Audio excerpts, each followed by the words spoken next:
Super.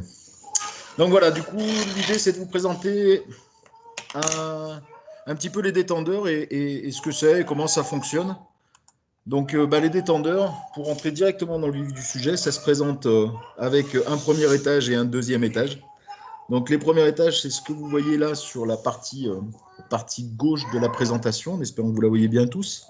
Premier étage, le premier modèle, c'est un modèle avec un étrier. Le deuxième, c'est un modèle DIN. Donc, vous pouvez être amené à entendre parler de modèle à étrier à DIN pour ceux qui sont depuis moins longtemps dans le monde de la plongée.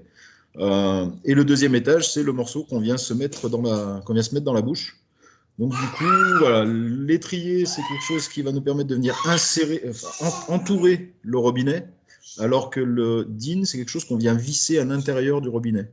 Donc, je ne vais pas vous faire un gros débat pour vous dire lequel c'est le meilleur des deux et pourquoi si, pourquoi mi. Il y a des gens qui adorent les DIN, il y a des gens qui adorent les étriers. Ils ont des avantages et des inconvénients les deux. Du coup, voilà, l'avantage de l'étrier, c'est qu'il est facile à monter, très rapide à monter, ça pose pas trop de problèmes. Il a un des inconvénients, c'est que potentiellement, il peut vous manquer un joint parce que le joint a été perdu. Et il peut y avoir un peu plus de risque de fuite sur un étrier, alors que sur un détendeur modèle DIN, il y a beaucoup moins de risque de fuite parce qu'il n'y a qu'un seul joint. Par contre, c'est un petit peu plus fragile, le filetage peut être soumis à prendre des chocs. Et la robinetterie aussi, n'ayant pas d'insert, peut aussi, si on ne fait pas attention en manipulant les blocs, on peut abîmer les robinets et après on n'arrive plus à visser les détendeurs DIN dessus. Voilà. La majeure partie de ce qu'on trouve, ça reste les étriers parce que c'est ce qui est un peu le plus simple.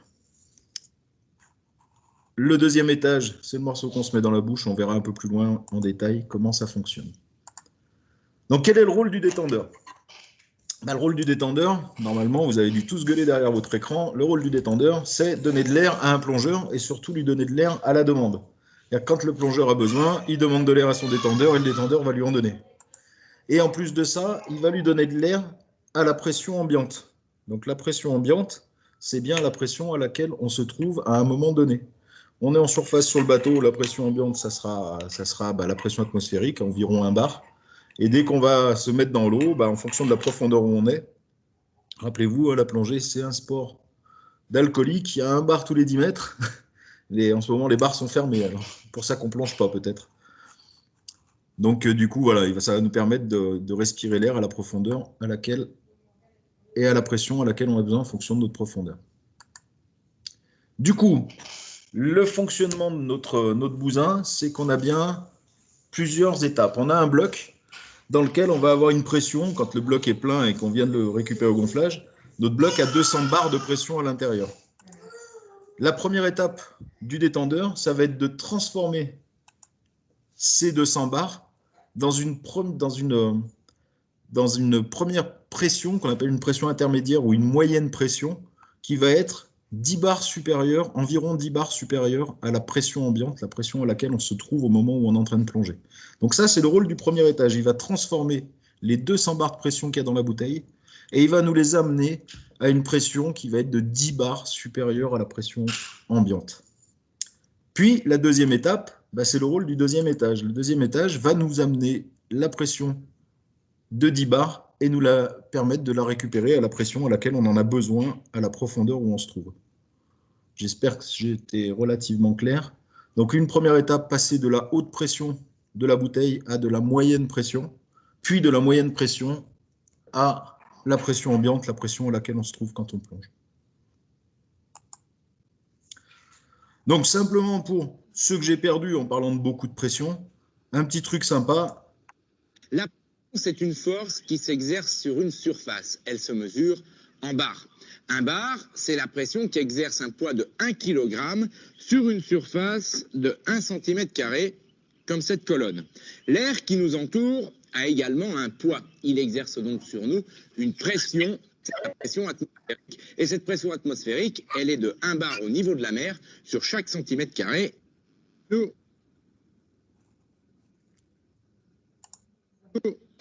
aussi des centimètres carrés pour y voir plus clair. Un plongeur, lui, Il subit en plus la pression de l'eau. Une colonne d'eau de 10 mètres de hauteur sur 1 cm² de surface pèse 1 kg. Cette colonne d'eau exerce donc une pression de 1 bar à 10 mètres de profondeur. Le plongeur subit donc une pression de 1 bar, la pression atmosphérique, plus une pression de 1 bar, la pression de l'eau. Au total, 2 bars. S'il plonge à 20 mètres de profondeur, il subit une pression de 1 bar pour la pression atmosphérique, plus une pression de l'eau, ça fait à 30 mètres, il subit une pression de 4 bars. S'il plonge à 40 mètres, il subit une pression de 5 bars, etc. etc. Voilà, quand c'est lui qui l'explique, en règle générale, c'est toujours beaucoup plus clair. Du coup, la pression est une force qui s'exerce sur une surface. Elle se mesure en bars. Voilà. Il faut quand même que Jamy se taise. Donc la pression, c'est une force sur une surface, donc ça peut s'écrire P égale F sur S, sachant que P, c'est des bars, et ça s'exprime en kilogrammes par des centimètres carrés. Voilà, ça c'est les rapports de pression. C'est-à-dire que vous allez voir dans les détendeurs, finalement, on est toujours sur des problématiques liées à la pression, parce que l'idée c'est de gérer tout ça, quoi. Donc là on va quelques-uns. Je vais en perdre quelques-uns parce que je viens de vous montrer un gros schéma bien moche, bien vilain. Du coup, ça, c'est si j'avais pris une belle scie et que j'avais coupé un détendeur en plein milieu pour regarder un petit peu ce qui se passe à l'intérieur. Donc, c'est un schéma basique né d'un premier étage à piston.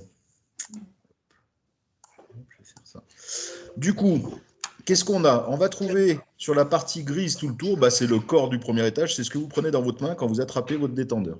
Puis à l'intérieur, on va trouver déjà cette pièce qui forme un espèce de T comme ça, là. Ça, c'est ce qu'on appelle un piston. Donc pour les détendeurs à membrane, je vous expliquerai à la toute fin de tout ça, comment ça fonctionne, c'est à peu près pareil. En tout cas, ici, on a un piston. Ce piston, il a des joints toriques sur les côtés pour garantir une étanchéité. Et cette pièce rouge-là, qui ressemble à un ressort, ça tombe bien, c'est un ressort. Ensuite, le piston, il va descendre un peu plus bas. Et ici, on va trouver une pièce noire avec un petit truc rouge au-dessus, là, qui est l'ensemble, en fait, avec le siège et l'ancien siège et clapet, qui va permettre de venir ouvrir ou fermer le détendeur. D'accord ? Ensuite, bon, on a des sorties. La sortie ici, qui est une sortie moyenne pression, une autre sortie ici. Là, en bas, on a une sortie haute pression, d'accord, qui permet de relier notre manomètre, par exemple. Et puis, vous voyez que le corps du premier étage, il a des trous aussi sur les côtés. Bah, les trous, vous avez vu qu'il y a des trous dans nos détendeurs, et les trous, c'est pour laisser rentrer l'eau à l'intérieur. Donc, vous voyez, l'eau, quand elle rentre dans le détendeur, elle ne rentre qu'à l'intérieur de ces cavités qui sont ici, là, ce qu'on appellera la chambre humide. Et on a une chambre sèche, finalement, qui est toute cette partie en haut, le trou qui est à l'intérieur du piston et qui vient relever une autre partie ici, cette chambre-là, en fait, bah, c'est la chambre de moyenne pression. Voilà, c'est ici qu'il y aura la moyenne pression qui va se mettre en place. Et en dessous, quand le détendeur est fermé, cette partie-là, c'est de la haute pression, c'est ce qu'on va avoir à la bouteille. Donc, je ne vous fais pas trop mal plus longtemps avec ce schéma. On va le simplifier un petit peu pour mieux comprendre comment un détendeur fonctionne. Un détendeur, quand il est en position initiale, c'est-à-dire dans votre sac de plongée, on peut le simplifier un petit peu, enlever tous les tuyaux qui partaient dans tous les sens. Ça l'a simplifié qu'un petit peu, on est d'accord, hein. Mais bon. On va avoir finalement le clapet 1, ici, là, qui est décollé du ciel, donc cette partie qui est là. Et en fait, il est décollé parce que le ressort le pousse vers le haut ici. Donc ce ressort-là, il a pour objectif de pousser le piston en l'air. C'est-à-dire que mon détendeur, finalement, bah, quand il est dans son sac, bah, il est ouvert. Le trou là est ouvert, donc tout peut rentrer à l'intérieur. D'où l'importance de fermer le bouchon quand on le stocke à la maison pour éviter qu'on ait des poussières ou autres qui puissent rentrer à l'intérieur. Et surtout aussi, bah, l'intérêt de le fermer quand on rince son détendeur. Parce qu'en rinçant le détendeur, si on ne ferme pas ici l'entrée ou ce qu'on vient mettre vers la bouteille, en fait, hein, et bah, l'eau peut rentrer à l'intérieur et du coup bah, créer de la corrosion et abîmer les mécanismes internes. Ici, c'est une partie qui devrait être sèche normalement. Donc voilà, ça c'est un petit peu tout l'objectif de bien fermer ce bouchon, parce que quand mon détendeur n'est pas sous pression, finalement il est ouvert. Okay ? Et quand on le fait sécher, C'est-à-dire qu'on sort de l'eau, quand on le fait sécher, bah, c'est bien au début de le laisser ouvert justement pour au cas où s'il y avait eu un peu d'humidité qui serait créée à l'intérieur, notamment quand l'air va se détendre, bah, au moins cette humidité peut s'évacuer et ensuite pendant le stockage on le referme. Voilà comment ça se passe quand mon détendeur finalement il est juste dans son sac, dans sa sacoche. Bien évidemment, on est des plongeurs, donc nous ce qu'on veut savoir c'est ce qui va se passer quand on va le monter sur la bouteille. Donc là ici, on voit et on retrouve notre détendeur premier étage et sur la droite, vous allez retrouver le détendeur, le deuxième étage, qui est symbolisé ici. Alors le schéma du deuxième étage, je vous l'expliquerai un peu plus tout à l'heure. On va déjà se concentrer sur ce qui se passe au niveau du premier étage. Quand on va ouvrir le bloc, la pression, la haute pression du bloc, les 200 bars, vont arriver par la petite flèche rouge qui clignote ici.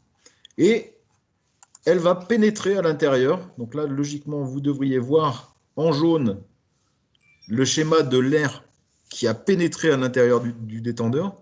Et en pénétrant à l'intérieur du détendeur, finalement, elle va venir se détendre dans ce volume qui est le volume sec, le volume du détendeur, la chambre moyenne pression, tous les flexibles qui peuvent être branchés, et puis essentiellement tous les flexibles qui peuvent être branchés, il n'y en aura pas d'autres. Voilà comment ça se passe au moment où on ouvre le bloc. Tout de suite et instantanément, cette air, quand elle va rentrer dans ce volume qui est ici, eh ben, elle va s'accumuler, donc la pression va monter. Et la pression va monter très rapidement, et en montant, cette pression, eh ben, elle va venir s'exercer sur tout le tour du détendeur, mais aussi sur une partie qui peut bouger, qui est le piston. Et du coup, ça va avoir pour effet de refermer le bloc, en fait. Donc, dès qu'il va y avoir suffisamment de pression à l'intérieur de mon détendeur, soit environ 10 bars au-dessus de la pression ambiante, eh ben, ça va venir comprimer le ressort et refermer l'entrée d'air de la haute pression ici, donc l'air ne pénétrera plus dans mon détendeur. L'air étant bloqué ici par un clapet, donc elle ne pourra pas rentrer dans le deuxième étage, ça va monter en pression et ça va appuyer sur le ressort et refermer ici le clapet, l'air ne pénètre plus, le détendeur est sous pression. Ça, c'est ce qu'on retrouve dès qu'on a ouvert notre bloc. On ouvre le bloc, ça fait pchit, et ça s'arrête directement. Une fois qu'on va se jeter à l'eau, on va avoir l'eau qui va venir pénétrer à l'intérieur des chambres humides. Donc là où il y a les trous, l'eau va pouvoir rentrer dedans. Et cette eau qui va rentrer dedans, elle va exercer aussi une pression. Parce que l'eau, si elle est à 2 bars, elle va aussi exercer une pression. Elle exerce une pression sur le plongeur, donc elle va aussi exercer une pression sur le détendeur, et notamment à l'intérieur du détendeur. Quand on regarde ce qui se passe dans le premier étage, mais vous voyez déjà qu'elle rentre aussi à l'intérieur du deuxième étage et qu'elle va aussi exercer une pression à l'intérieur du deuxième étage ici. Donc, la chambre humide qui se remplit d'eau à la pression ambiante, si on est à 1 bar, il y aura 1 bar de plus à forcer avec le ressort, ce qui veut bien dire que le ressort nous donne en gros le petit plus, les 10 bars de plus que la pression ambiante à laquelle on se trouve. Tout ça, cette flotte qui va rentrer là-dedans, elle va créer cette force d'ouverture qui va avoir tendance à essayer de faire rentrer un peu d'air à l'intérieur, donc garder la pression qui va bien en pression intermédiaire ici. Je commence un peu à bafouiller. Si on fait un truc un petit peu violent qui est l'équilibre des forces, et si on regarde ça, l'équilibre des pressions, qu'est-ce qu'on a? On a la moyenne pression qu'on va retrouver par ces 4 petites flèches noires, qui est, elle, contrée, et c'est pour ça qu'on tout est fermé pour l'instant. Elle est contrée par la force du ressort rouge ici, là, qu'on va retrouver là, la force de la flotte, la pression ambiante, et un petit peu aussi la force de la HP, il ne faut pas l'oublier, la haute pression qui est en train de pousser ici. Là, on a 200 bars qui poussent, mais du coup, le trou étant très petit, on a 200 bars qui poussent sur une toute petite surface, donc ça ne crée pas une pression très forte. Je vous rappelle que la pression, c'est la force divisée par la surface. OK pour tout ça? Vous ne pouvez pas me répondre, vous n'avez pas de micro. Donc, ce qu'on va retenir là-dedans, c'est que sur un premier étage à piston non compensé, on a un détendeur, en fait, qui va être, où la MP, la moyenne pression ici, va être aussi directement influencée par la haute pression, parce que la haute pression rentre dans l'équilibre des forces pour générer la fermeture du détendeur. Du coup, bah, le confort inspiratoire, il va diminuer au cours de la plongée parce que ça va demander un peu plus d'effort pour déclencher le mécanisme parce que bah, petit à petit, cette force de haute pression, elle va baisser hein, quand on plonge. Elle est à 200 au début, puis petit à petit, elle va arriver à 150, et puis à 100, puis à 50, puis à 50, c'est fin de plongée. Parce que bah, aussi, bah, cette force qui n'est plus là pour aider à déclencher le détendeur fait que ça devient un petit peu plus difficile de respirer en fin de plongée sur un détendeur non compensé. Voilà, en gros, ce qu'on peut retenir sur le principe d'un premier étage à piston non compensé. Vous voyez que la pression ayant baissé ici, on se retrouve avec des petites flèches, un petit peu moins de flèches pour tenir. Si je vous remets l'animation, beaucoup de pression, beaucoup de flèches en haut noir pour la MP, un peu moins de pression, un peu moins de flèches pour la MP. Voilà, il arrive le moment maintenant de parler de ce qu'on se met dans la bouche. Notre deuxième étage, non compensé lui aussi. Hein. Donc un deuxième étage, ça ressemble à une grosse boîte en plastique avec un embout buccal qu'on vient mettre dans la bouche, hein, c'est sa place. Et ensuite, on a un petit capot devant, plein de trous, et ces trous, ils vont servir à laisser rentrer l'eau aussi. Et puis là, on a une membrane en rouge, vous voyez, une grosse membrane qui vient empêcher que l'eau arrive directement dans la bouche du plongeur, en fait. C'est ça qui fait l'étanchéité.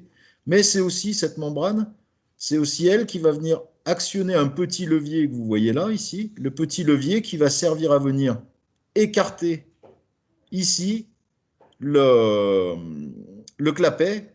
En fait, en appuyant sur ce levier, ça va écarter le clapet et faire rentrer de l'air ici. Donc on va rentrer un peu dans le détail de comment ça fonctionne tout ça. Tac. Donc au départ, quand on a ouvert notre bloc, tout à l'heure, je vous ai dit, on regardera ça plus tard, quand on a ouvert notre bloc, qu'est-ce qui se passe? Bah, à l'ouverture du bloc, l'air qui avait pénétré à l'intérieur du premier étage est venu se caler sur ce clapet ici, là, et est resté fermé à cause du clapet qui a été tenu par le ressort qui est ici.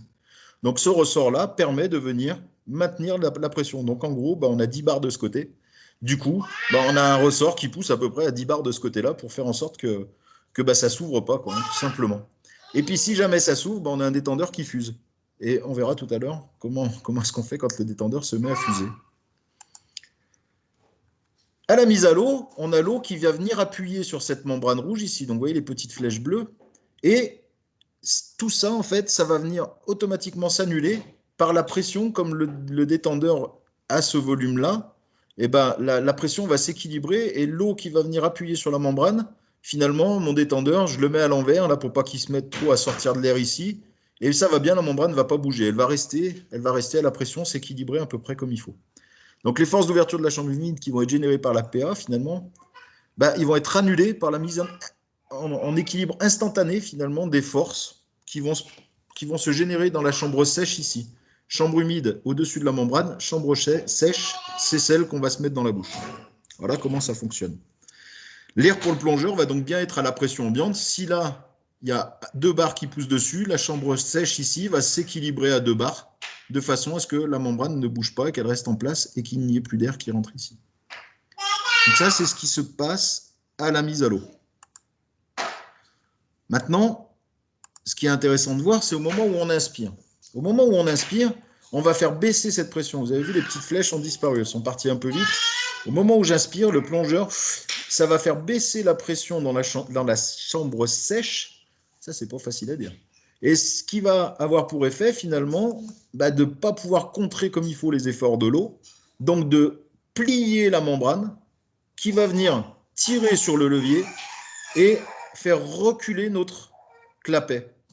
Du coup, bah, l'air qui était dans le premier étage, la MP du premier étage, va pouvoir venir se détendre dans la chambre sèche du détendeur, mais aussi se détendre directement dans les voies aériennes du plongeur qui avait mis son détendeur dans la bouche.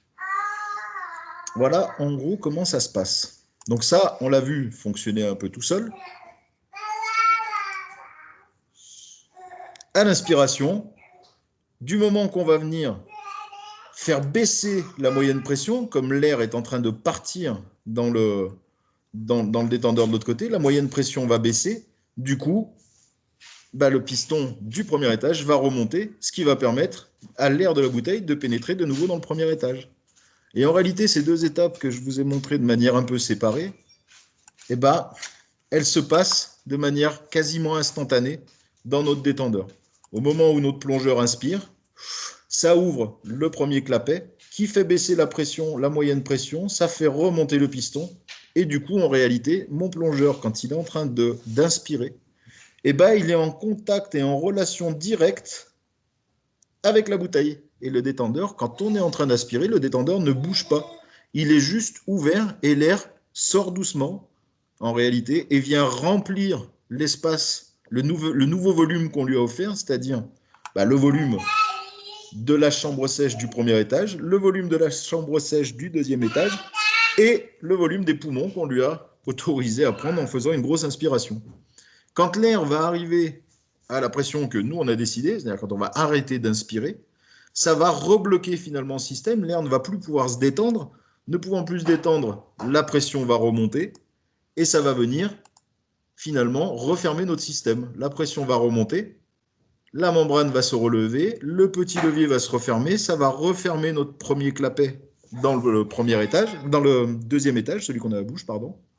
Puis, tranquillement, ça va faire remonter la moyenne pression dans notre premier étage et ça va venir refermer notre détendeur.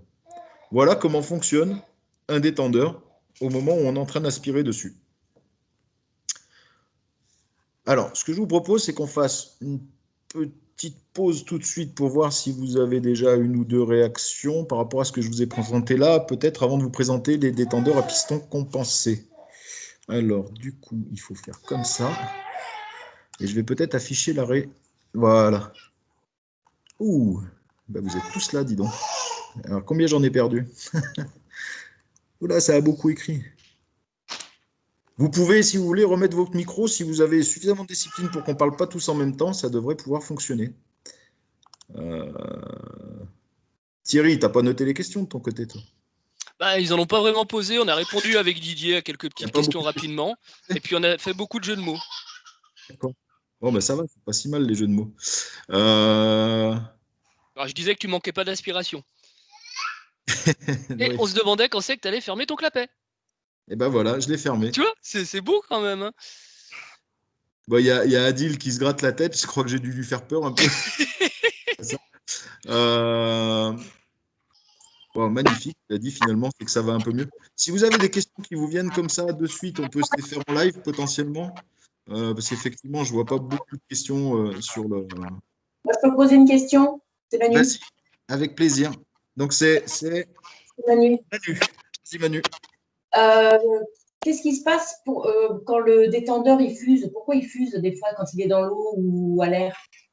Alors, qu'est-ce qui se passe? Alors, du coup, ce qui se passe quand le détendeur fuse, qui est une très très bonne question, il peut y avoir deux raisons pour le fait que ça fuse. Ça, on le reverra à la toute fin, mais très vite, je peux te répondre sur le concept que c'est que tu as soit un problème de fermeture de ton deuxième étage, c'est-à-dire le petit clapet, là, le ressort est mal réglé, donc en fait, du coup, ça se met à fuser à cet endroit-là. Soit ça peut être que le réglage de ta moyenne pression du détendeur du premier étage est réglé trop haut et finalement, comme le ressort est trop dur, il faut que la moyenne pression soit trop forte pour arriver à fermer le bloc et du coup, ça pousse celui de ton deuxième étage. Donc en fait, le deuxième étage, on n'arrive plus à l'arrêter, il se met à fuser, il devient trop sensible. Et Kiki ou Nico, c'est pour ça qu'on peut aussi rajouter que normalement, on ne met pas un premier étage avec un deuxième étage n'importe comment. Exactement. C'est pour ça que normalement, un premier étage est appairé à son deuxième étage, c'est-à-dire que quand ils sont réglés, ils sont réglés ensemble. Et puis, si un détendeur, un premier étage Scuba Pro, par exemple, aura peut-être du mal à supporter un deuxième étage Aqualumi. Parce qu'il n'y aura pas les mêmes réglages, du coup, ça peut potentiellement se mettre à fuser. Donc, un détendeur, quand il se met à fuser tout le temps, le premier problème, ça peut être un problème lié à un siège de clapet qui est abîmé sur le premier étage.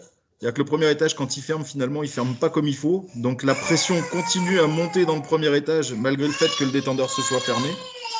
ce qui va provoquer une montée en pression de l'AMP, et du coup, mon détendeur, le deuxième, ne va pas pouvoir tenir cette EMP, et ça va se mettre à fuser. Donc là, on est sur quelque chose où j'ouvre le bloc, et le détendeur se met à fuser un petit peu après. Ce n'est pas instantané. Et sinon, on a un problème de réglage, soit un réglage de l'AMP, soit un réglage du deuxième étage. Le détendeur est défectueux quand il se met à fuser instantanément, c'est-à-dire que le deuxième étage ne vient pas boucher, donc ne permet pas au premier de monter en pression et de fermer la bouteille. Voilà en gros.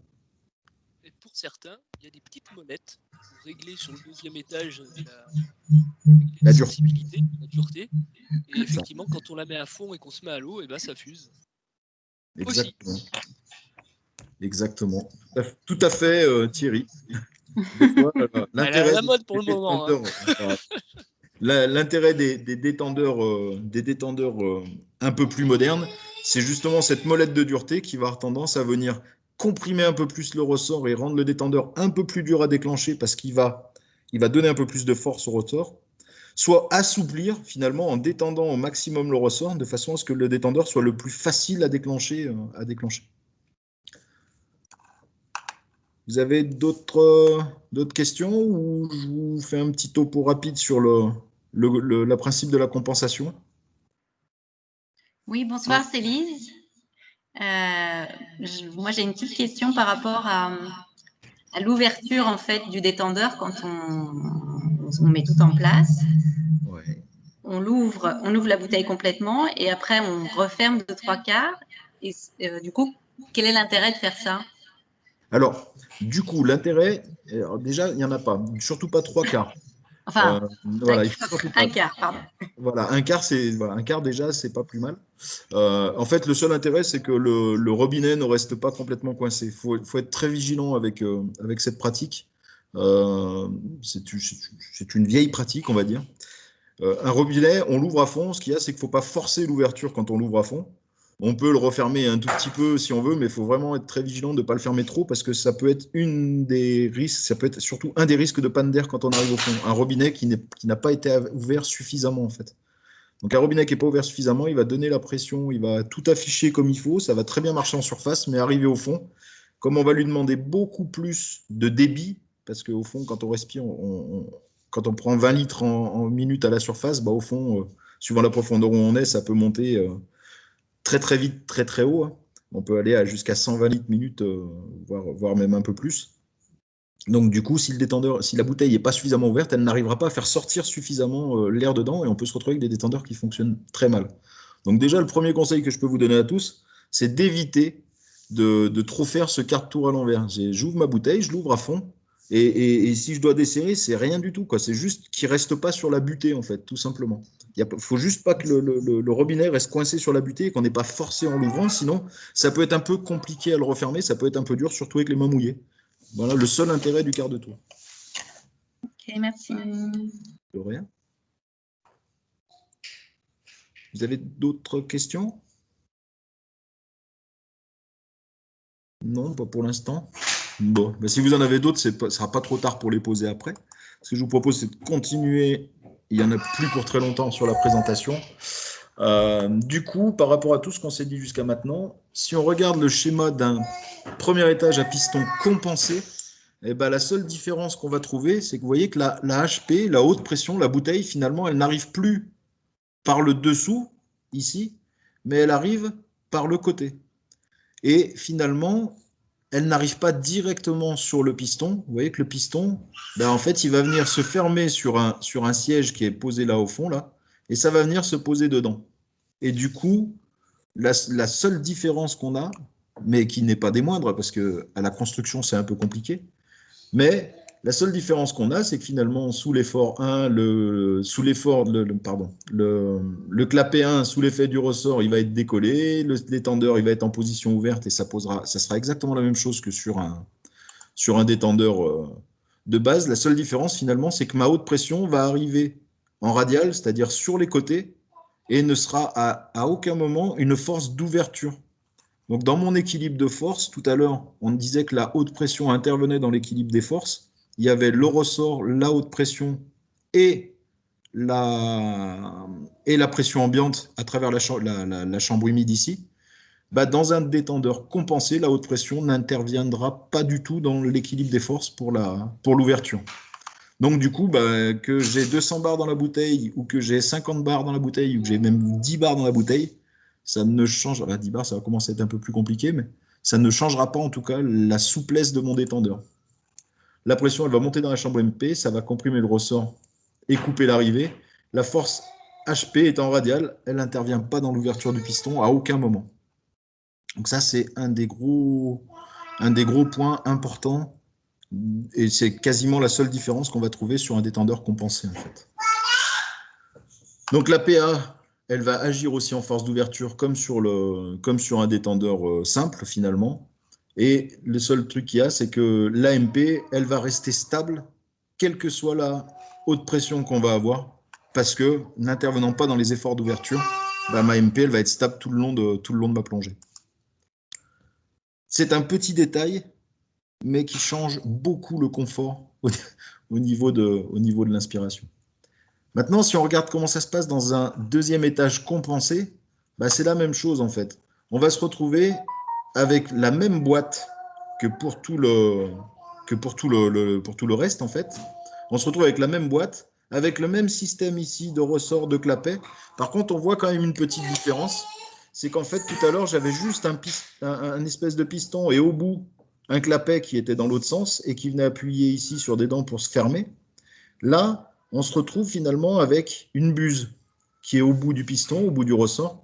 Et cette buse-là, finalement, l'air va pénétrer à travers ici le tuyau et va venir jusque ces deux petites butées, ces deux petits joints qui sont là. Et la buse va coulisser à l'intérieur. Elle va venir se poser sur le clapet qui est ici. Et en fait, au moment où on va inspirer, que tout va s'écarter, l'air va pénétrer par les côtés, rentrer dedans là, et pouvoir pénétrer à l'intérieur du détendeur. Donc, une fois encore, finalement, il n'y a pas d'effort de l'AMP pour la souplesse du deuxième étage. C'est-à-dire que la force de l'AMP n'interviendra pas dans le ressort ici. Donc, on va être sur des détendeurs qui vont être, pareil, beaucoup plus souples à l'ouverture. Et les seuls réglages qu'il y aura et les seuls efforts d'ouverture qu'il y aura se feront sur les réglages au niveau du ressort. En gros, pour faire simple, c'est un peu comme ça que ça fonctionne. Et pour les inconditionnels de la membrane, une membrane, n'en déplaise à tous ceux qui adorent les détendeurs à membrane, à l'intérieur, il y a un petit piston aussi. Donc un détendeur à membrane, il va avoir pour intérêt l'APA, un ressort, une membrane, comme on a dans le deuxième étage, finalement, c'est une membrane qui est souple, qui va venir appuyer sur un espèce de petit piston beaucoup plus fin qui, lui, n'a juste un intérêt, juste pour intérêt, finalement, d'être un poussoir, qui va venir appuyer sur un autre petit poussoir avec un autre petit ressort. Et en fait, on va avoir une chambre de haute pression qui va se situer ici, qui est fermée par le ressort violet que vous voyez là, qui vient pousser le petit pointeau là, donc ça vient fermer à cet endroit-là. Et ça vient pousser le gros piston qui tient la membrane bien à l'horizontale, donc qui s'est équilibré entre la moyenne pression qui est dans la partie jaune ici, et qui va être équilibré avec la PA. Donc le ressort qui est au-dessus nous donne les 10 bars de base, plus ici la pression ambiante de l'eau, qui va venir nous maintenir ça. Donc ça fait en sorte que ma moyenne pression soit à 10 bars plus la PA qui est liée à la flotte. Et au moment où on va inspirer, bah, ça va faire baisser la PA. En baissant la PA, ça va incurver ici la membrane, ce qui va avoir pour effet que le poussoir va venir écraser ce petit ressort qui est là et nous ouvrir la haute pression. La haute pression va pénétrer à l'intérieur du détendeur et venir faire remonter la moyenne pression, refermer le détendeur, et ainsi de suite. Finalement, ça fonctionne exactement comme un piston.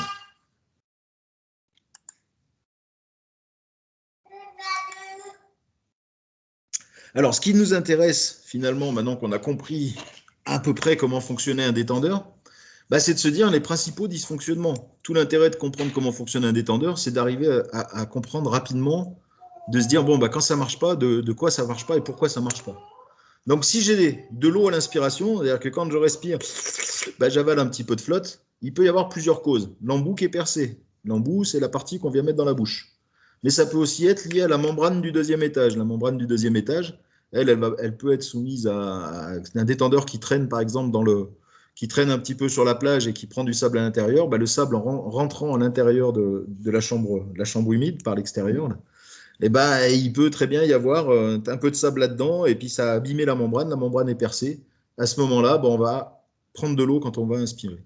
Puis il y a aussi une petite soupape d'expiration que je ne vous ai pas présentée sur les schémas. La petite soupape d'expiration, c'est ce qui fait qu'on n'est pas obligé de lui enlever le détendeur de la bouche pour souffler, en fait. C'est qu'on a une petite membrane, un petit clapet anti-retour qui fait que quand on ressouffle dans le détendeur, la pression va monter un petit peu du fait qu'on souffle et hop, ça s'évacue par cette petite membrane. Et dès qu'on arrête de souffler, comme ça redescend, tac, ça vient se recoller. Donc ça, c'est quelque chose de très mécanique. C'est à peu près le même système qu'on va trouver sur un gonfleur standard pour gonfler un matelas à la maison. Il y a un petit clapet qui fait qu'il vient se coller quand on appuie, il vient se décoller quand on relâche. Et c'est à peu près la même chose. Donc quand c'est l'embout percé, la remédiation n'est pas compliquée. Il suffit juste d'acheter un embout, ça ne coûte pas très cher. Et on le change. Pareil, s'il manque les petits morceaux sur les côtés de l'embout qui permettent de les caler dans les dents, faut le changer. Des fois, on en mange un peu quand on voit un requin, on a un peu peur, clac, on mange la moitié du détendeur. Si c'est la membrane qui est percée, faut faire une vérification par un technicien. Vous ne pouvez pas changer vous-même la membrane, sauf si vous êtes un super mécano et que vous en trouvez, mais c'est très compliqué à trouver. Et quand il y a des problèmes liés à la soupape d'expiration, bien souvent, un nettoyage, bien rincer le détendeur dans l'eau, ça arrive déjà à suffire, parce que souvent, c'est un grain de sable, c'est un petit bout de quelque chose qui est rentré dedans et qui pose problème. Et si c'est un peu plus que ça, il faudra la changer. Ensuite, on revient un petit peu sur l'explication que je vous ai faite tout à l'heure. Le détendeur de deuxième étage fuit dès l'ouverture du bloc, dès l'ouverture de la bouteille. Donc là, ça se met à fuir instantanément. Ça va être lié à une mauvaise étanchéité du clapet du deuxième étage qui fait que la pression va être dedans tout de suite et ça ne va pas réussir à venir faire monter la chambre moyenne pression du premier étage pour qu'elle puisse refermer la bouteille. Donc, il y a de l'air en permanence et du coup, ça se met à fuser. Donc, pour ça, faut changer les clapets. Les clapets, c'est des choses qui sont changées quasiment à chaque fois que vous faites faire une révision de vos détendeurs. Ils changent justement ces parties-là qui sont des parties qui s'usent avec le temps. Et notamment celui du deuxième étage, il s'use parce que c'est un clapet qui, en position repos, finalement, quand votre détendeur il est dans votre sac, ce clapet-là, il est en contact de son siège. Donc, en fait, il vient se marquer. Avec le temps, il finit par se marquer. Donc, je dirais presque que ce détendeur, le deuxième étage, le clapet s'use presque plus quand on ne l'utilise pas que quand on l'utilise, finalement. Si jamais vous avez un détendeur qui a un échappement de bulles au niveau de la chambre humide du premier étage, c'est-à-dire que là, vous avez votre détendeur, vous le mettez dans l'eau, vous le mettez sous pression, et vous voyez par les petits trous du premier étage qui servent à faire rentrer l'eau normalement, si vous voyez de l'air qui est en train de sortir par cet endroit-là, c'est les joints toriques qui sont défectueux, c'est les joints qui font l'étanchéité entre le corps du détendeur et le piston. Ça, pareil, changement par un technicien, vous ne pouvez pas le faire vous-même, faut l'emmener chez le mécano, il le démonte, il change tous les joints toriques. Ces joints sont changés aussi systématiquement à chaque fois que vous faites faire une révision de vos détendeurs.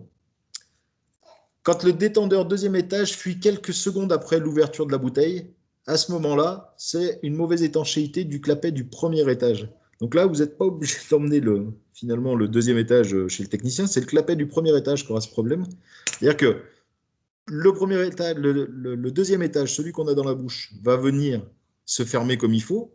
Donc l'air ne passera pas. La moyenne pression va monter dans le détendeur. Ça va faire baisser le piston, donc normalement fermer la bouteille. Mais comme le clapet, il est un peu abîmé, finalement, l'air continue à rentrer, la pression continue à monter dedans et va faire lâcher celui du deuxième étage parce qu'au lieu d'avoir 10 bars, de 8 à 10 bars plus l'APA, on va vite monter à 10, 12, 13, 14 bars et hop, du coup, ça va lâcher. Et à ce moment-là, le détendeur va se mettre à fuser. Si jamais, au niveau de la tuyauterie, on n'a pas beaucoup parlé de la tuyauterie, mais vous voyez des hernies ou des craquelures sur les tuyaux de moyenne pression ou même sur les autres tuyaux, les tuyaux haute pression ou il n'y en a pas d'autres, c'est ou de la moyenne ou de la haute pression, c'est lié à une usure du tuyau. Donc là, il faut changer les tuyaux. On appelle ça des flexibles quand on parle de détendeur. Donc, c'est flexible MP ou HP.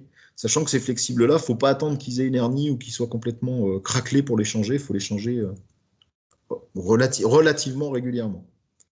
Un détendeur qui serait difficile à l'inspiration, vous avez du mal à le déclencher, il est un peu dur quand je respire dessus, c'est qu'il y a un mauvais réglage. Pareil, il faut envoyer le détendeur vers un technicien et le faire régler comme il faut, de façon à ce que votre détendeur soit le plus souple possible. Voilà tout ce que je pouvais vous dire en termes de dysfonctionnement ou autre. Alors ensuite, on pourrait parler des critères de choix, compensés ou non compensés. Tous les détendeurs modernes, en fait, qu'ils soient compensés ou non, ils fonctionnent tous très bien. Et j'ai envie de dire, pour un plongeur lambda, c'est relativement difficile à l'aveugle de faire la différence entre un super détendeur très cher et un super détendeur moins cher, mis à part quand on l'achète dans le magasin.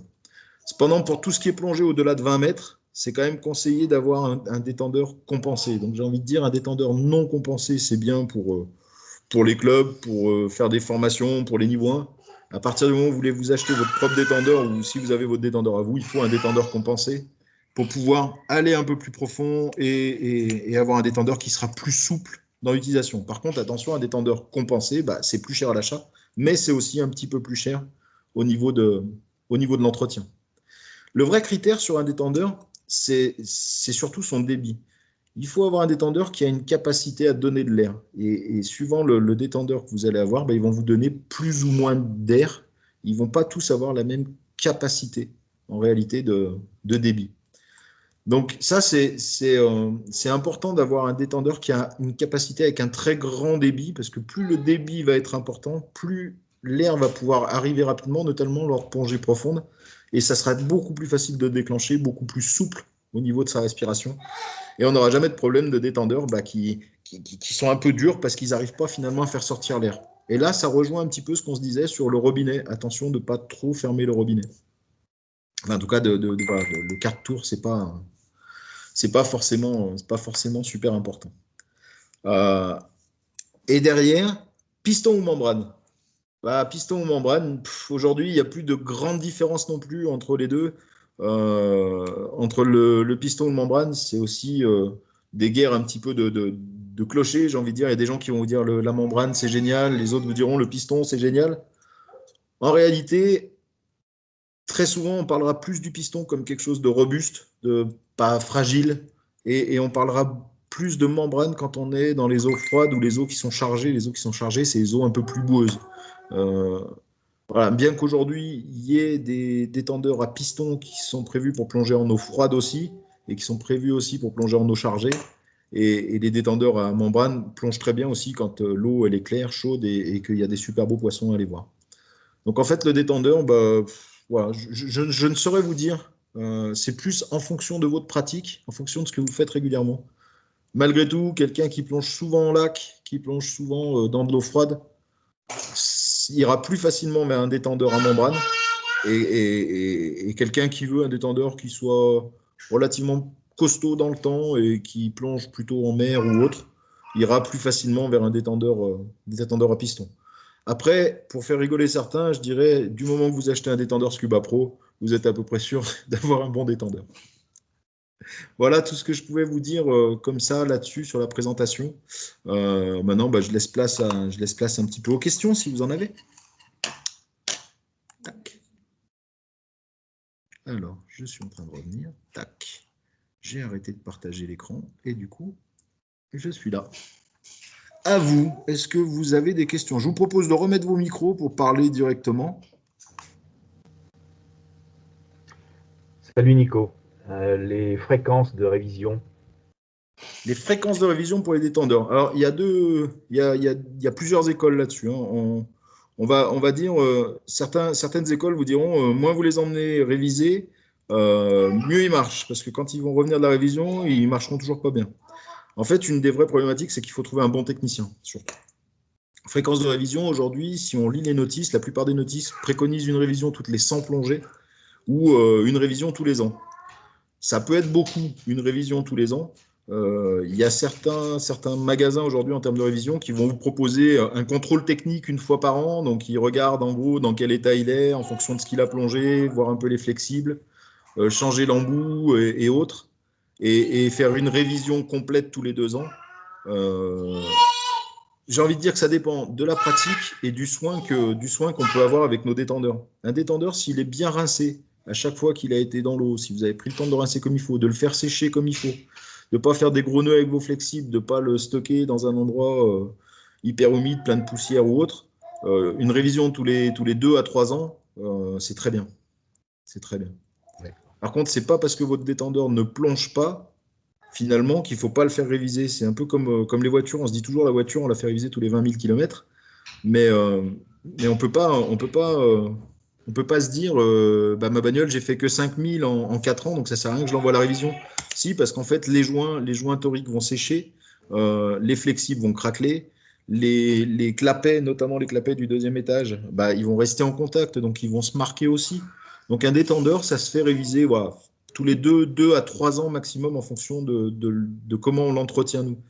Après, s'il est bien rincé, ça peut tenir jusqu'à 3 ans. Mais voilà, 3 ans, c'est un maximum, quoi. Et la durée de vie? Durée de vie d'un détendeur, un détendeur bien entretenu, c'est une quinzaine d'années, une vingtaine d'années. En fait, ça dépend c'est toujours pareil, ça dépend. S'il est révisé régulièrement et qu'il n'est pas révisé par des sagouins, toutes les pièces d'usure sont changées à chaque fois. Le jour où vous emmenez un détendeur en révision, vous allez vous apercevoir qu'ils vous rendent obligatoirement la pochette avec tout ce qu'ils ont changé dessus.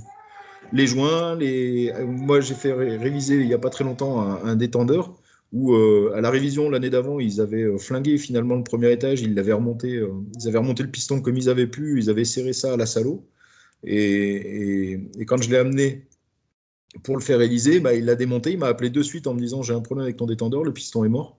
Du coup ils l'ont changé, ils ont réussi à le faire passer en garantie en plus, donc j'ai eu un peu de chance.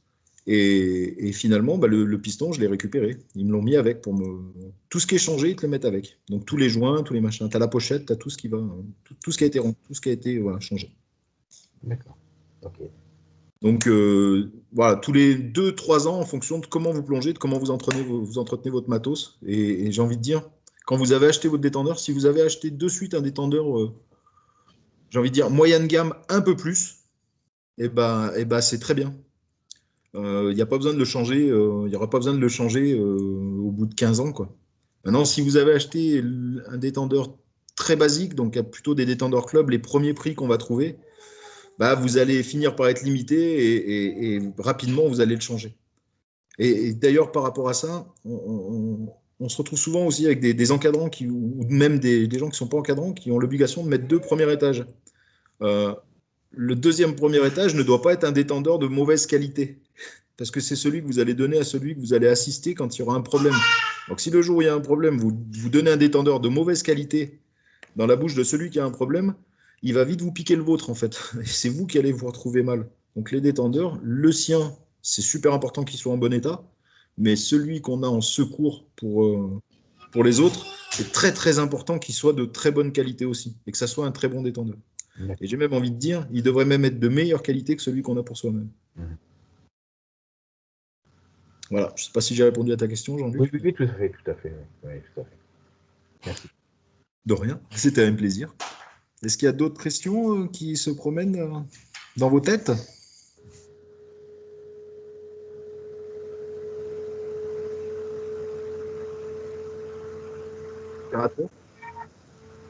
Pas de questions? Non. Les pannes subites sous l'eau avec ce genre de matériel? Les pannes subites sous l'eau, toutes les pannes qu'on peut avoir sous l'eau sont en général liées à un mauvais entretien. C'est-à-dire qu'on peut se retrouver avec un embout qui reste en bouche. Et le deuxième étage qui va s'en aller parce que la fixation de l'embout n'a pas été mise comme il faut. Ou on peut se retrouver avec un détendeur qui se démonte parce qu'il a été mal révisé. Sinon, en règle générale, sous l'eau, il y a rarement de problème avec un détendeur. Le truc qui peut se passer, c'est un deuxième étage qui se disloque complètement, ou un détendeur qui va rester fermé. Après, une des problématiques qu'on va retrouver, si ce n'est pas une problématique mécanique, c'est qu'un détendeur, il va avoir tendance, quand l'air se détend, ça refroidit. L'air, quand on la comprime, elle va avoir tendance à chauffer, et l'air, quand elle se détend, elle va refroidir. Donc tout à l'heure, je vous disais que les détendeurs à membrane ou les détendeurs à piston étaient plus ou moins adaptés à des eaux chaudes ou des eaux froides, et que les détendeurs à membrane avaient tendance à être plus adaptés aux eaux froides parce que il y a moins de métal les uns sur les autres, et finalement un détendeur, quand l'air se détend, il va refroidir, et si on est en eau très froide, le risque c'est que ça se mette à geler autour du détendeur et du coup venir bloquer le mécanisme à travers la chambre humide. Et en bloquant le mécanisme, le détendeur va rester en position ouverte. Et à ce moment-là, ça va se mettre à fuser, à fuser, à fuser, à fuser. Et là, le bloc va se vider. Donc ça, c'est un des vrais risques liés à la plongée en eau froide. C'est pour ça que la plongée en eau froide, ça ne s'invente pas. On est obligé d'apprendre le milieu aussi. Quand on plonge, il faut apprendre le milieu. Et quelqu'un qui veut plonger en eau froide, il faut avoir du matériel prévu pour. Donc aujourd'hui, il y a des détendeurs à piston qui sont prévus, qui ont des plus grandes surfaces d'échange thermique justement pour éviter de givrer. Mais en général, en eau froide, on préfère la membrane à cause de ça, pour éviter ce phénomène de givre. Si un jour ça vous arrive de givrer en plongée, il n'y a qu'une seule solution pour que ça s'arrête, c'est de fermer le bloc. Donc c'est-à-dire que là, il faut décapler, ou il faut demander à son binôme de fermer son bloc, parce que tant que le bloc est ouvert, le bloc va se vider, et il va se vider très très vite. Quand on veut faire un TIV, on met très longtemps à vider un bloc parce qu'on l'ouvre doucement et il faut 1 heure pour qu'il se vide. Quand on est en plongée, qu'on est à 40 mètres, si le bloc se met à fuser, il va être vide en 2 ou 3 minutes, il n'y a plus rien dans le bloc. D'accord. Ça peut vite être un problème. Donc là, il va falloir fermer le bloc, attendre une trentaine de secondes, 40 secondes, le temps que ça dégèle et que le détendeur, on puisse le rouvrir et qu'il se remette à fonctionner comme il faut. D'accord. Ok.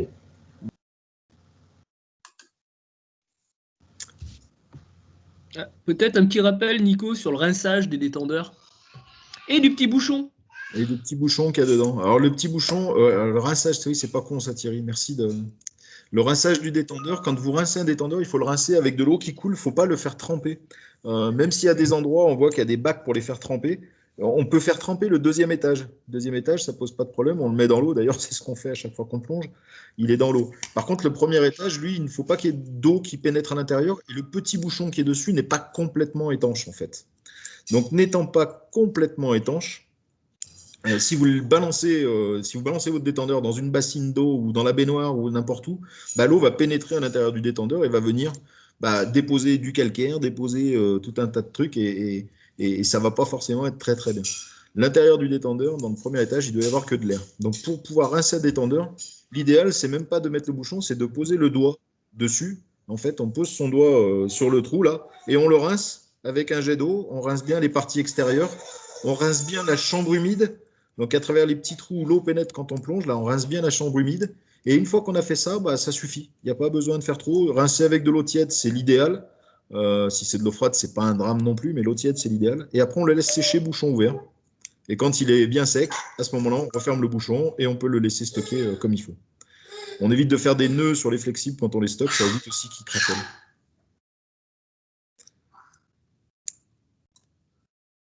Je vois Thierry que tu gères le chat, c'est bien. J'ai du mal à tout gérer là du coup. On te demande à peu près les prix pour les détendeurs. Des prix pour les détendeurs. Prix pour les détendeurs, un ensemble détendeur 1er étage, 2e étage, avec un manomètre dessus. Ça revient aux alentours des 400-500 € pour du très très bon matériel. À 350 € environ, on a du matériel milieu de gamme qui est très très bien. Et j'ai envie de dire, en dessous de 350 €, on va commencer déjà à être sur du matériel pour un système complet. Je parle bien 1er étage, et le détendeur principal et l'octopus et le manomètre. Alors, en dessous de 350 €, on va être sur déjà des choses qui sont de moins bonne facture, que vous n'allez pas garder dans le temps. Après, pour ceux qui se poseraient aussi la question, en France, il y a des normes françaises. Il faut savoir que tous les détendeurs qui sont vendus en France sont des détendeurs qui sont aux normes. Donc, vous n'allez pas courir un risque, vous n'allez pas vous mettre en danger parce que vous allez choisir un détendeur à 350 € à la place d'un détendeur à 500. Par contre, comme le dit Nico, il sera moins qualitatif, il durera sans doute moins dans le temps et il sera sans doute peut-être un peu moins agréable à utiliser. Par contre, aujourd'hui, tous les détendeurs qu'on trouve en France chez les professionnels sont des détendeurs avec lesquels vous serez en sécurité et qui répondent à des normes. C'est ça. Ce qui est intéressant, par contre, là-dedans, c'est vraiment de regarder s'ils sont bons pour l'eau froide ou pas. Si vous voulez aller en eau froide, une des seules vraiment spécificités qu'on a dessus, sur tous les détendeurs au-dessus de 350 € sont tous des très bons détendeurs. Par contre, un détendeur à 500 € n'est pas forcément un détendeur eau froide. Ça veut dire qu'on peut se retrouver avec un très très bon MK25, pour ne pas le citer, de chez Scuba Pro. S'il n'est pas Evo, c'est-à-dire s'il n'est pas prévu pour plonger en eau froide, bah, il peut potentiellement se mettre à givrer dans de l'eau aux alentours des 4 degrés, quoi. Bon, après, il faut aller dans de l'eau aux alentours des 4 degrés. Alors, il givrera s'il est à 4 degrés et si on lui demande beaucoup d'air. C'est-à-dire que si on a un début d'essoufflement ou si on tire fort sur la bouteille, là, à ce moment-là, bah, ça va refroidir un peu plus. Voilà, si vous avez d'autres questions, d'autres échanges. Sinon, moi, j'ai une question pour ceux qui veulent intervenir par rapport au schéma que je vous ai présenté. Est-ce que ça vous a permis de comprendre un petit peu mieux le fonctionnement? Dorian, je vois que tu as levé la main. Oui, je voulais juste savoir au niveau du flexible, si tu dois le changer, il faut prendre la même marque que les premiers et deuxième étages, on met n'importe quel flexible, c'est lié ou pas? Alors, sur les flexibles, y a pas, si c'est pas la même marque, c'est pas forcément un problème. Par contre, il faut que ça soit un vrai flexible de détendeur qui soit pas des flexibles beaucoup plus longs. On trouve un peu tout et n'importe quoi dans les magasins, notamment des flexibles tressés. Alors, je ne vais pas me jeter la pierre. Moi, j'en ai acheté un il y a très longtemps. Je ne l'ai jamais rechangé depuis parce qu'il est très bien. Mais si c'est un flexible qui n'est pas certifié comme il faut, c'est un flexible un peu gadget, j'ai envie de dire, bah, le risque, c'est que le trou à l'intérieur soit pas aussi gros, qu'il soit un peu trop long et que du coup, ça va changer les volumes intérieurs dans laquelle la moyenne pression va se détendre. S'il est de section moins grosse qu'un flexible d'origine, bah, du coup, le détendeur aura un débit moins important aussi. Donc, normalement, un détendeur, on doit lui mettre ces flexibles d'origine. Et autre chose qu'on va retrouver, ça me fait penser, Dorian, ta question, on trouve sur certains plongeurs mettre des rotules qui permettent de retourner le détendeur dans tous les sens. Donc c'est quelque chose qu'on vient rajouter. Bon, c'est une petite rotule, ça fait comme une olive, 2 bouts de ferraille, une olive, ça se visse sur le flexible et après ça se visse sur le détendeur. Et finalement, ça permet de faire tourner le détendeur dans tous les sens qu'on veut au bout du flexible. La rotule, c'est très très pratique. C'est une invention qui est très pratique. Ça permet de prendre le détendeur dans la bouche de celui qui plonge et simplement de le retourner très facilement pour qu'il aille dans la bouche de celui qu'on veut assister, par exemple. Mais par contre, ça a un gros défaut, c'est que l'olive vient réduire énormément le passage de l'air. Donc une olive une rotule sur un détendeur, c'est pas forcément une bonne chose à faire. En tout cas, s'il y a un problème, on pourra vous demander pourquoi vous avez modifié le système. Bonne nuit, ma chérie. J'ai dit bonne nuit à ma fille. Bonne nuit, mon cœur. Donc, il y en a qui doivent quitter la réunion. Allez-y, hein, vous pouvez quitter. Hein.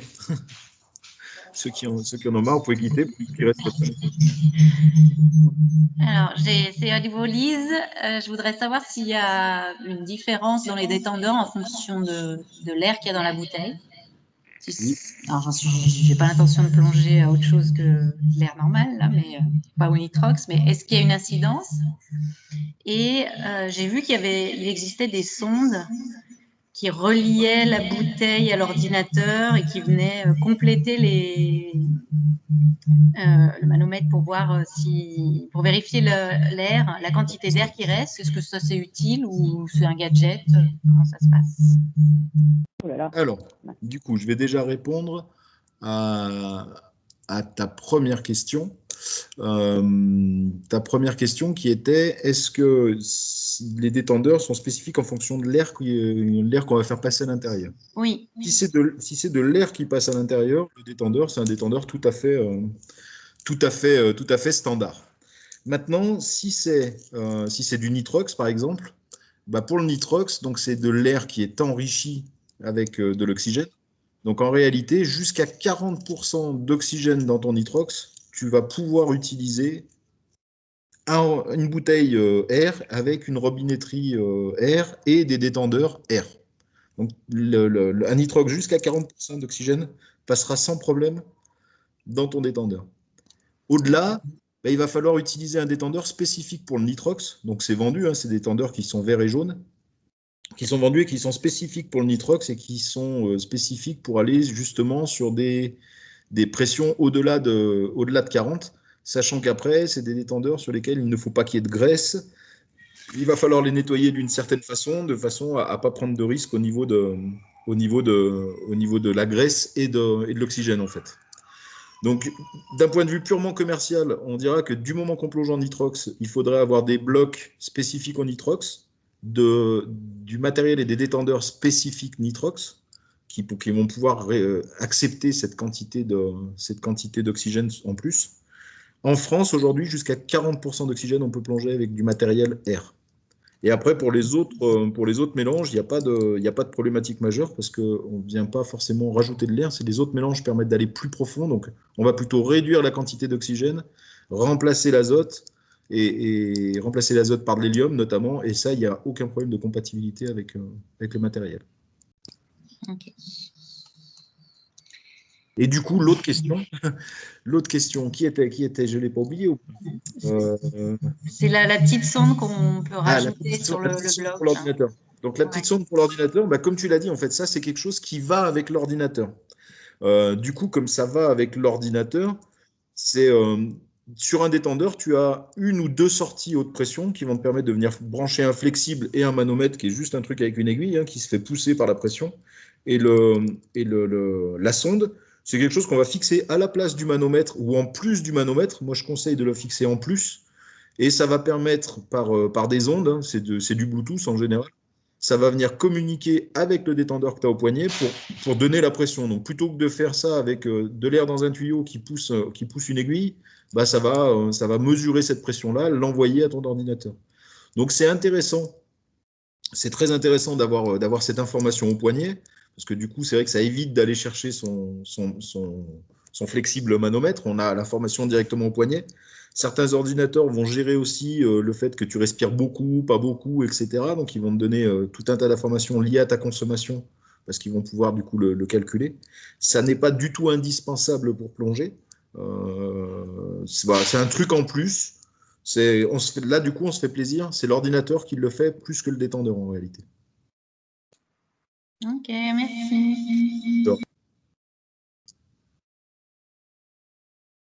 D'autres questions? Et concernant du coup les détenteurs du club qui sont non compensés, les détendeurs du club, on a volontairement pris des gammes de détendeurs qui sont des détendeurs moyenne gamme, compensés, justement pour avoir des détendeurs qui soient transmissibles à nos adhérents, transmissibles au moment où on les revend en fait, on les met en tombola là, à la fin de... C'est ça, une histoire comme ça, on les fait gagner, quoi. L'idée, c'est qu'on ait des détendeurs qui ne soient pas complètement obsolètes quand ils sont morts.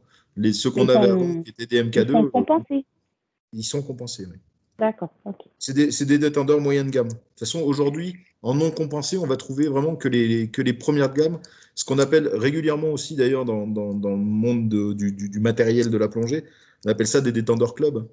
La plupart du temps, dans les clubs, on prend des détendeurs, des petits détendeurs qui sont très très faciles d'entretien. Les détendeurs non compensés, c'est très facile d'entretien, très bien pour plonger jusqu'à 20 mètres. Donc c'est beaucoup ce qu'on va trouver sur la côte. C'est pas cher, ça va bien. Par contre, dès qu'on veut avoir une pratique un peu plus poussée, détendeurs compensés, c'est quand même bien.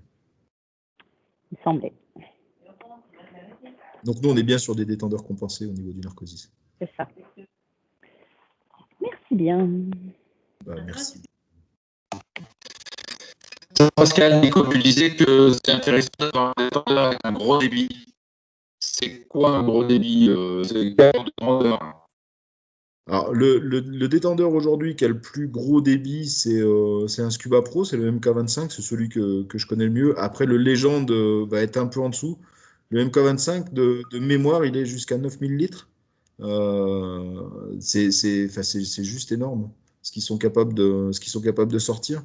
Pour ordre de comparaison, sur un MK25, ils ont réussi dans une piscine, sur un seul premier étage, à faire respirer 150 personnes. Un peu plus de 150 personnes, même c'est le record du monde. Alors après, il n'y a pas besoin non plus d'avoir ces quantités-là, mais la capacité de donner de l'air, c'est un des critères qu'il faut regarder sur les détendeurs. Alors, je n'ai pas tous les détendeurs en tête avec tous les débits.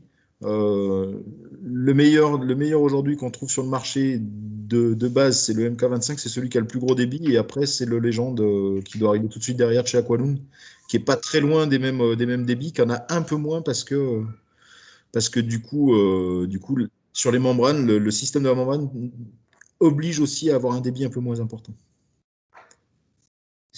Ok, merci. Ce qui peut être intéressant sur la qualité des détendeurs, c'est le débit, certes, mais aussi les courbes. Parfois, vous pouvez voir des courbes d'ouverture et de fermeture des détendeurs. Et ça, c'est assez intéressant puisque ça traduit la force nécessaire pour ouvrir ou pour fermer le détendeur à fournir. Donc parfois, on vous parle de ça, ou dans les comparatifs, si certains d'entre vous vont voir des comparatifs sur le net, vous allez trouver des courbes qui sont pas évidentes à lire, puisqu'elles se lisent, en fait, elles se lisent de droite à gauche, etc. Mais c'est souvent là-dessus où ils arrivent à déterminer dans les comparatifs les qualités perçues du détendeur. Et effectivement, ce que disait Nico, c'est souvent relié au débit. J'ai un bruit de fond, désolé. C'est Aurélie, je crois, qui doit demander ça. Oui, les détendeurs du club, Aurélie, sont bien des détendeurs compensés. Ok, merci. De rien. Nico, pour info, les derniers sont compensés, les Scuba. Ceux qu'on avait, ceux d'avant. On a deux types de détendeurs au club. Les anciens, les Titans, les Aqualoom Titans sont compensés. Sont compensés aussi. Et les corps également. Hein. On avait les MK2 qui n'étaient pas compensés. Ouais. Les MK2, les anciens Scuba Pro MK2 ne l'étaient pas. Les Titans le sont et les ceux MK. Ceux qu'on fait repartir aujourd'hui le sont. Ouais. C'est plus des détendeurs compensés.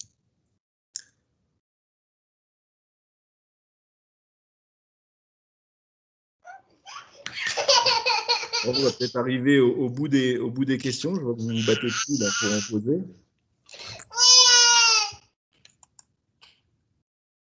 Si vous avez encore quelques questions, bah avec Thierry, parce que Thierry m'aide aussi un peu à répondre.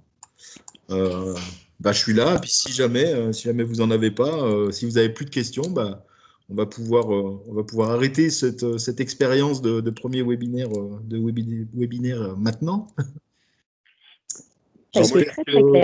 J'espère que ça vous a plu. Nico, j'ai une question sur les webinaires en général. Est-ce que les suivants sont déjà prévus? Non, toujours pas. Est-ce que certains ont des sujets qui voudraient être abordés, mais qui ne sont pas capables? Alors, soit qui veulent aborder et faire la présentation, soit demander à ce qu'il y ait une présentation sur certains sujets. Parce que des sujets, on en a plein. Donc, comment on peut ceux qui ont des demandes, comment on peut transférer pour qu'on puisse regarder, se dire, bah, tiens, ce sujet-là m'intéresse, je peux en faire une présentation. Là, je pense qu'il faut envoyer ça au bureau. Là, j'attendais de voir. J'avais déjà posé un peu cette question là en tout début de réunion. Je pense qu'on va envoyer un mail. Le bureau va envoyer un mail ou moi je vais envoyer un mail là pour remercier déjà tous les participants parce que le plus que j'ai vu à droite, c'est monté jusqu'à 29. J'ai pas vu après s'il y en a eu d'autres ou pas qui sont arrivés pendant que je présentais, mais on a eu une forte participation ce soir, donc je trouve ça sympa. Et du coup, je voulais envoyer un mail pour remercier déjà tout le monde aussi d'être venu assister à ce webinaire. Et puis, si jamais vous avez des sujets, justement, profitez du mail bureau pour les faire remonter. Si vous avez des envies d'animation d'un truc, faut y aller. Il n'y a pas besoin d'être un expert non plus dans les trucs. Simplement, des fois, amener une discussion. Hein. J'imagine qu'on peut aussi simplement amener un webinaire pour discuter d'un ou deux sujets. Ou autre. Là, l'idée, c'était d'avoir un support comme c'était le premier, qu'on ne soit pas juste dans une grande discussion à vide. Mais voilà.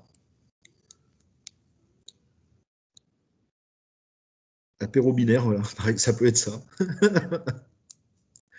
Je pense que je mettrai le lien aussi pour ceux s'il y en a qui veulent télécharger. Du coup, comme j'ai enregistré la réunion, s'il y en a qui veulent le télécharger, on verra par où on le met disponible. Sur Office 365 ? Ouais, c'est possible. On doit pouvoir faire quelque chose là-dessus. On doit pouvoir le stocker certainement. Je vais voir ça avec Florence si on ne peut pas stocker la vidéo directement sur le truc du club. Ouais. Alors, je sais pas, qu'est-ce que ça dit? Est-ce possible d'avoir le diaporama ou l'enregistrement? Oui, bah voilà, ça répond à la question. Donc c'est M qui m'a posé la question. Je ne sais pas qui est M. Mais oui, on va faire en sorte d'avoir. Je vais faire en sorte de pouvoir vous envoyer le diaporama si ça vous intéresse et puis la vidéo. Ouais.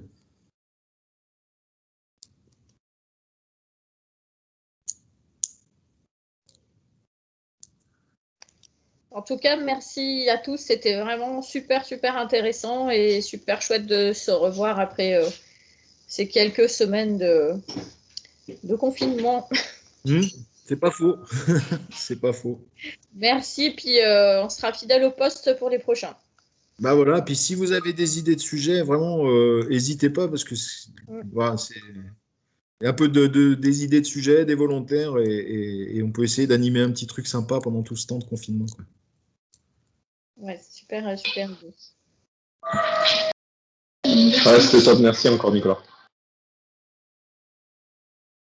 Merci à vous de m'avoir supporté pendant 1h30 là. Non, très fort, bravo. Pour ta formation de fin d'année, tu vas être très bon. Hein. Ouais, je sais pas, on va voir.